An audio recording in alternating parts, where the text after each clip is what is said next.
Kasi sabi ni Zubiri, kaya daw siya natanggal dyan because he failed to follow orders. So it's as if someone is ordering him from the higher ups that he failed to do it. O kaya ngayon, ayan, si Bongbong Marcos nagsalita, sila sasabi mo.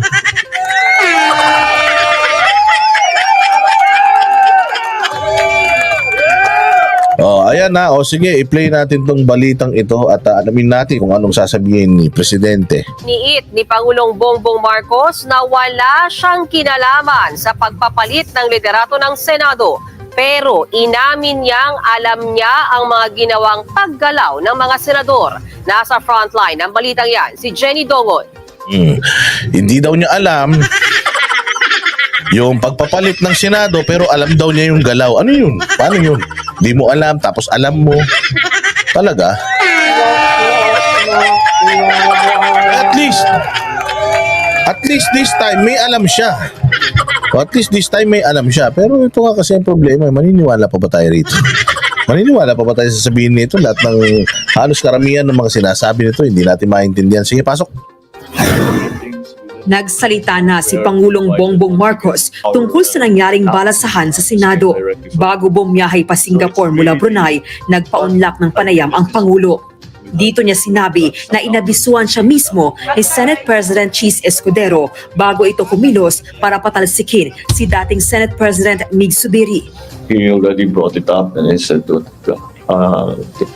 I think I'm going to try to be the SP. I did not speak to any parties. Wow, okay. Sinasabi ni Presidente na si Jesus Escudero, kinausap siya, tapos wala daw siyang sinabihan. Hindi niya sinabihan yung kaibigan niya na si Migs, na BFF niya. So alam daw niya dahil sinabi niya ni Escudero, pero hindi daw niya alam na magkakaroon ng pagpalit ng liderato. What? Paano yun? Paano nangyari na alam mo tapos hindi mo alam? So ano ba talaga? Alam mo o hindi mo alam? O hindi mo alam o alam mo? Ano ba talaga? Ang gulo eh.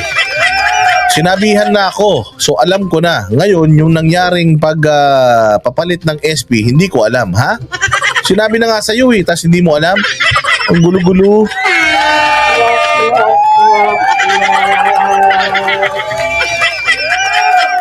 Dikit ka kasi ng dikit kay Gadon. Sir President, tanggalin mo na si Gadon para maging maayos na buhay mo. Kaya ka nagkakaproblema dyan, sir, dahil katabi mo pa si Gadon. Si Gadon, maliit ng utak nun. Kalahati na lang, maliit na nga lang yung utak, tapos 1/4 lang yung gumagana. Didikit ka dun. Mas magiging 1/4 yung utak mo.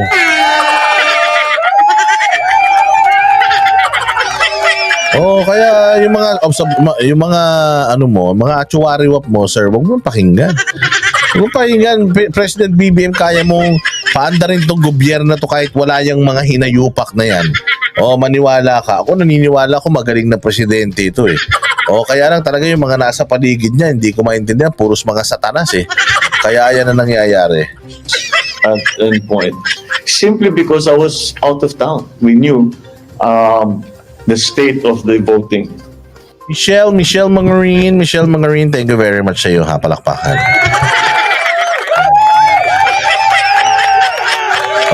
So sino may totoong sinasabi? Then when that was still being collected, the votes were still being collected by Senator Cheese. Alam na namin kung ano yung maglalabas na numero. Alam daw mismo ni Pangulong Marcos ang mga pagkilos ng mga senador para mapalitan si Zubiri. I was basically informed at every step of the way. But it moved so quickly as well. Nagbitiw sa pagiging Senate President si Zubiri matapos umugong na patatalsikin siya. Nauna nang sinabi ni Zubiri na ang posibleng hindi niya pagsunod sa ilang utos ang dahilan kaya siya gustong mapalitan. Pero paglilinaw ng Pangulo, hindi niya alam ang sinabi ni Zubiri na hindi nasunod na utos. I guess if you're Senate President, the only power that be is the President. Yun na nga, Mr. President. So nilaglag ka ni Miguel Zubiri dito. Nilaglag ka ni Mig Zubiri. So ibig sabihin, si Mig Zubiri talaga, may ugaling loko-loko. Takin mo best friend mo, tapos nilaglag mo. Oo, dahil lang sa galit mo, nilaglag mo yung presidente. Kasi totoo naman eh. Sino pa mag-uutos sa'yo? Kundi yung pinakamataas lang. Which sino mo pinakamataas? Ako. So, hindi daw alam ni Presidente BBM kung ano yung sinasabi nito ni Miguel Zubiri. So, ibig sabihin, ito si Miguel Zubiri ay nag-hallucinate. Mig Zubiri, ano ba yung kinana mo? Ano ba yan? Ano ba yan? Kung ano man yang iniinom mo at kung ano man yang ininom mo, pengi kami niyan. Ha? Pengi kami niyan. Oh, maganda, tama eh. Oh, so ayan nga, nagko-conflict na mga bossing yung statement ng ating mahal na presidente at yung statement noong gustong maging presidente.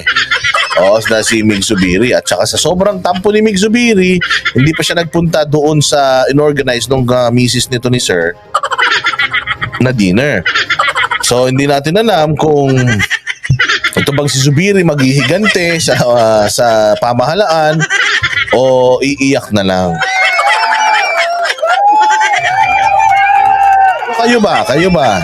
Kayo ba naniniwala na itong si President Bongbong Marcos ay parang hindi masyadong hindi in-acknowledge or hindi parang sinasabi nito ni BBM ay wala siyang kinalaman? Kasi ano tayo maniniwala kay Presidente Bongbong na nagsabing walang nagawa Sinbokyan, nagawa ni PRD sa Tacloban o dito sa Kastilang may lahing Kastilang senador na walang puso. Bakit walang puso? Mantakin mo si Bong Revilla, kulang na lang gumapang sa lusak. Pero ayaw pa rin niyang paglibanin, pinapapasok pa rin niya na kailangan pa magkabastusan dahil lang sa napakasimpleng request na yan na gagana naman at gumana naman sa loob ng mahabang panahon. So, kanino kayo maniniwala? Sa mahal nating presidente? O dito kay Zubiri na pakitang tao lang, ugaling aso? O. I'm not sure what he is referring to. I don't know. I haven't spoken to him about it. Nilinaw ng Pangulo na hindi siya ang nag-udyok na palitan ang liderato ng Senado. The decision to change the leadership is not made by me. It was made by the senators. So that does not reflect on my view on Senator Mix and the trust and confidence that in my view reposes that I have in him. Hindi na direktang sinagot ni Zubiri ang mapahayag ni Pangulong Marcos. No comment na lang ako dyan sa kanila. Bahala na sila. Ang taong bayan ang humusga. O, nahusgahan ka na nahusgahan ka na ng taong bayan. Sabi ng taong bayan, sus, kabait-bait mo kunyari. Kunyari ka pa. Pero wala ka palang puso.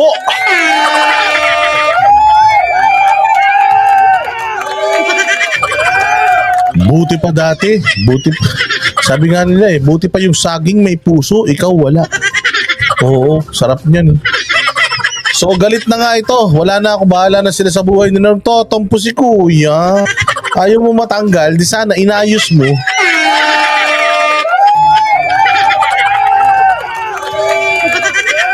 Ayaw mo pala matanggal sa Senado. O di sana, kinaibigan mo yung mga senador. Putya yan, ilan na lang kayo, 24 kayo. Alam mo, wala kang sinabi kay Romualdez. Di hamak na mas magaling si Romualdez sa'yo, Senate President Mig Zubiri. Bakit? Mantakin mo, si Romualdez may hawak na 300 yata na mga... May hawak na 300 na mga congressman.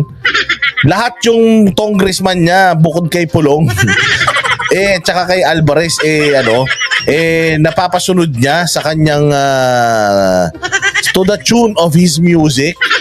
Di ba? Napapasunod niya sa kanyang mga kumpas. Ang dami-dami nun. Tapos ikaw 23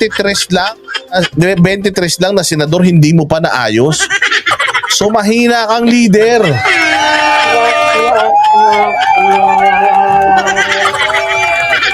Mahina ang leader, Sir Mig Zubiri. Napakahina mo. Sa ngayon, magbabakasyon daw muna ang senador kasama ang kanyang pamilya. Wow, nagbakasyon pa. Saan ka naman? Pero naka-recess sila 2 buwan. Konti. Oy, grabe kayo, ang dami niyong bakasyon. Parang nakaraan lang, nagbakasyon kayo. Ngayon, bakasyon na naman 2 months.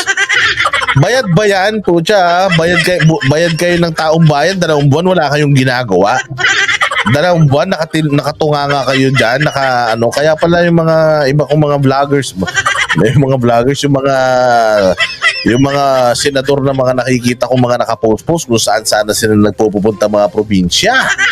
Diyos ko, hayahay talaga ang mga senador. Sobrang hayahay ng mga senador, my goodness. O ayan, pasyal na naman sila. Ilang buwan lang sila nagtrabaho. 2 buwan na naman silang walang gagawin. 2 buwan na naman silang naka-recess. Kasi tinan mo, kakabalik lang nila, di ba? Sabi nga ni Bato de la Rosa, nung pumutok yung issue nung kay Morales, naka-recess kami. Paano kami mag-hearing? O nung nag-hearing na, wala naman nangyari sa hearing. Ngayon, recess na naman. Walang hiya. Ang buti pa yung daig nyo pa yung kinder. Yung kinder, isa lang ang recess. Kayo, parang every other month. Sabi nga ni Banat Bay, magsesenador na ako. Oo, Banat, mantakin mo. Magtatrabaho ka lang ng 1 buwan diretso, tapos recess na naman 2 buwan. Tapos trabaho na naman saglit, recess na naman. Tapos pagkatapos Pasko na naman, abay hayahay ang buhay.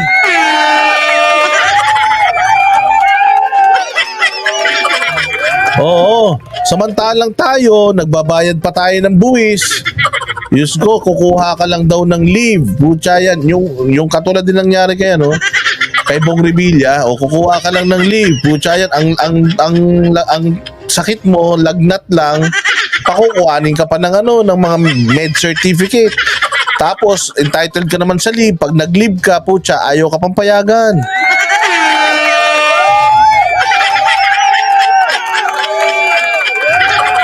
Di ba?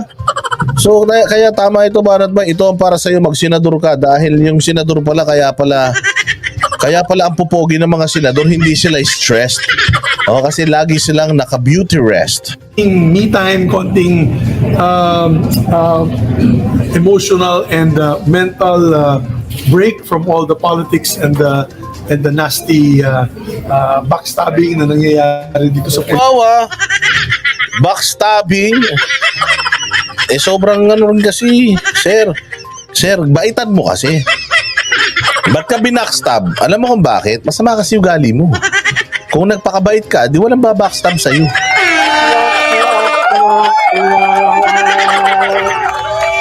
politika natin sa Pilipinas. So, kaya napapansin nyo, hindi muna ako nagsasalita about saan kami pupunta, saan bang grupong sasamahan namin. Ano muna ako? I'm on vacation mode for the next 3 weeks. Sana all!